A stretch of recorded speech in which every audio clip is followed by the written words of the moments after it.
guys, welcome back to my channel. If you're new here, my name is Natalie and my channel is all about luxury, vintage, fashion, and styling. So if you're interested in any of those, please consider hitting the subscribe button below. And today I'm going to be sharing some of my best and worst purchases so far in 2023. I feel like I have been pretty good with my luxury purchases this year. I feel like for the most part, I have loved everything I've purchased. I don't really feel like I've made like a bad purchase necessarily. So it's not gonna be like, oh my God, these are the worst purchases ever, especially because it's still new and I feel like I have some time to kind of like play around with luxury purchases before I like really make up my mind whether something was a good or a bad purchase. So I feel like I have more good than bad, or maybe it's like good and like I just haven't worn as much. So let's get right into it. The first and best purchase, I would say, I think probably my best purchase of the year so far, is the Loewe Half Moon bag. I've talked about this ad nauseum on my other videos, so I will link any related videos and the ones dedicated to this bag down in the description box for you guys. But yeah, I just loved wearing this bag. I just feel like it adds something really cool to an outfit, but also very understated. And I feel like it doesn't take over an outfit. So if I have like more loud pieces, I feel like this balances out an outfit really nicely, doesn't clash with any hardware. So I've been reaching for this bag a ton and the quality is beautiful. So I guess I'll go like a back and forth, like a good one and like not as good. So I would say I do love this bag. I hate saying bad purchases because I don't think it's a bad purchase. It's not like I'm getting rid of it. But I'd say I haven't worn this bag as much as, say, compared to the Loewe Half Moon bag. And I think it's really because, this is a Loewe Paseo bag. It's a vintage bag I purchased a few months ago because the new Paseo bag is like very trendy. I felt like I wanted to get the vintage version, which I still love. I still am gonna use. I just haven't reached for it as much yet. And I think part of it is maybe the color. The brown color I feel like is going to be better in the fall, like with a fall palette. So I think since it's summer, I just haven't reached for like a darker brown bag as much. But I do think I will wear it more as fall comes. And also, it's not very cute over the shoulder. Like it fits, but it's just not like super comfortable there. So it is more of a crook of the arm or handheld bag, which like with my lifestyle, I have a 2-year-old. So I'm still carrying a diaper bag like with him, and I need my hands free for stuff. So unless I'm like out by myself, like if I go like get my nails done or do something like that, I can bring this bag. Otherwise, I just don't grab for like my handheld bags as much. And that goes for like them in general. So I'd say this was like on the not as great purchases side of the year so far. So I got this Fendi Baguette bag, I think the beginning of the year, maybe January, February. So I have been loving this bag. It's definitely like well loved and used. I mean, the ombre is like partly there anyways, that fading, but it is like beat up a little bit, but that's like the charm of it. I love bags that have like more character and wear to them. That doesn't bother me at all. I actually think it's a better thing. And I just feel like the size is really handy. It goes over the shoulder easily. So again, I can be hands-free if I want to. It's comfortable and fits all the essentials. And I just think it adds something really cool to a look. So if I have more of like a basic look, I feel like this really spices up an outfit, but still casual. I feel like I can get away wearing it during the day and it's not, you know, like clashing, but I still could dress it up a little bit in the evening. And yeah, I think it's a really fun bag, really cool. I love the Fendi Baguette. I think it's such a classic and I really love the vintage version. So I was super excited to add this to my collection. Okay, again, this isn't like a bad purchase. I still love this bag. I just think because it's suede, I just haven't worn it as much this year yet. I bought this back in May, so it's been pretty recently. From Treasures of New York City when I was in New York a few months ago, and I love it. I still need to get it fixed. I have not gotten it fixed yet with the strap. I will link the video talking more about it down in the description box, and I went shopping there and showed you kind of a little vlog of me shopping, which that vintage shop is so cool. So I will show you that, but yeah, I still haven't gotten the strap fixed, so I can only really wear it as a clutch right now, which also is just like a bit limiting, like I said, unless I'm going to like a dinner date kind of thing, which doesn't happen that often. Yeah, I love the bag. I will still wear it like for years. I will not get rid of this bag, but I just haven't been reaching for it as much as some of my other purchases so far this year. This bag is another great purchase from this year. It's a Loewe Basket Bag. This is that shell shape, and I bought this Preloved on Rebag, I think in February of this year. Yeah, before I went on a vacation in February, I bought this bag, and I have been wearing it so much, especially in summer. Again, it's like a summer bag, so of course I've been wearing it more in the summer. I just think it adds such a good look to a summer outfit. I love the raffia. It adds a beautiful texture to even just like a simple outfit.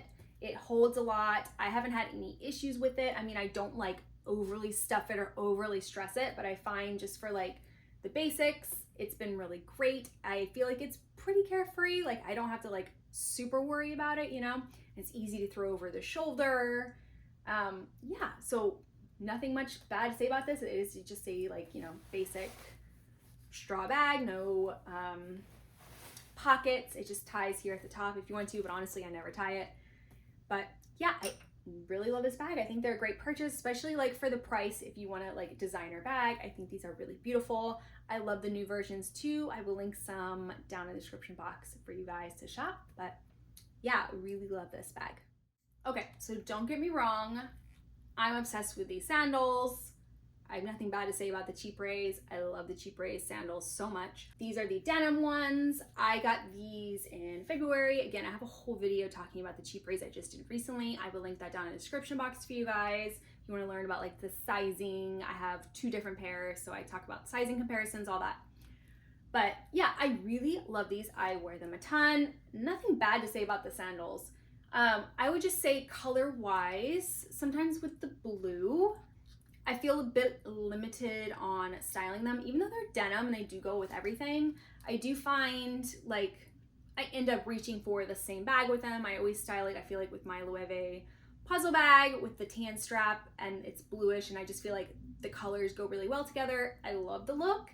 But I do feel like I wear my white ones more than these ones, just because I find it's a little bit easier to pair like the white and black combo than the tan combo. And maybe that's because I don't have a ton of like tan bags per se. So yeah, I end up wearing like the black and white combo more, I would just say. Like, I guess the tan goes with that one too. So I'll style those together also. But yeah, not the worst purchase by any means. I still love these, but I would say I wear my white ones more still. So if I had to like rank best and worst purchases, like this would be like on the lower side. So if we're comparing shoes to shoes, these are one of my best purchases of the year. These are the Jimmy Choo Maelie sandals. They are in a black suede, and they have a small-ish heel. I'd say that's what, like 2.5 inches maybe, just under 3. And I love these. I feel like they go with everything. They're like a beautiful minimal sandal, but still add something to the look. They're very comfortable. I've never had any issues wearing them. I find them, yeah, extremely comfortable. Just like chic, elegant. They are just like what I am constantly grabbing when I just want a beautiful look. I sized up half a size in these, and they fit perfectly. I have a narrow foot. I'd say if you are like average to wide foot, you may want to size up a full size. So just keep that in mind with these.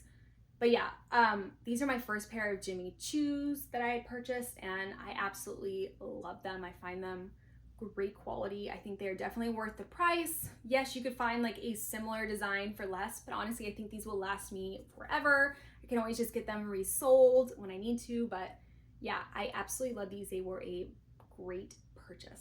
Give myself a pat on the back because I've actually like run out of like the bad ones to tell you, and even the bad ones like weren't bad, they just weren't as good as the good. So yeah, I feel like as I'm making more luxury purchases over the years, I'm starting to get better about, you know, knowing what I think I will get the most wear out of and that go with my lifestyle. So those are just things to keep in mind when you are making a luxury purchase. Just kind of like look at your closet. What are you missing, but also what do you feel like you're missing in a way that you will get a ton of use out of? Because I find that my worst purchases are really like it's not like they're bad purchases necessarily, but they just like don't fit in with either my wardrobe or my lifestyle. So that's kind of how I gauge like best and worst purchases. And like, I want to get the most use out of my luxury items. I don't want them just sitting around in my closet unless they're like a collector's item, you know? So yeah, I've been really good, I think, about my purchases. So let me just mention a couple other little favorites before I end this video. My Loewe sunglasses, which I have a whole video on these too. I will link down below. But yeah, I'm wearing these a ton. They are pricey, but I just feel like very cool and different. And yeah, I've been wearing these a ton this summer, so great purchases. This mini diamond tennis bracelet from Ring Concierge. I feel like it's just a beautiful purchase. I love the style, and I feel like you can't go wrong with like a classic piece like that if you're looking to like invest in something luxury. I feel like jewelry is kind of an underrated thing to spend money on, but I just think it's really beautiful. And personally, I prefer to buy from something like a little less like unbranded than like the Cartiers, blah, blah, blah. Unless it's like a vintage purchase, I just don't necessarily want that for myself. I like more unique jewelry items, but still luxury and beautiful. So yeah, this tennis bracelet, they start under $1,000. They're the best pricing. Yeah, I think that's about it. There's probably another couple purchases I made luxury wise, but they weren't like sticking out for me either way. So I hope you enjoyed this video. I hope you've like gotten something out of this as far as like getting inspiration of what types of luxury items would be worth purchasing or not for you. If you enjoyed this video, please give it a like. You can comment below what your favorite item has been of this. And until next time, take care. Bye.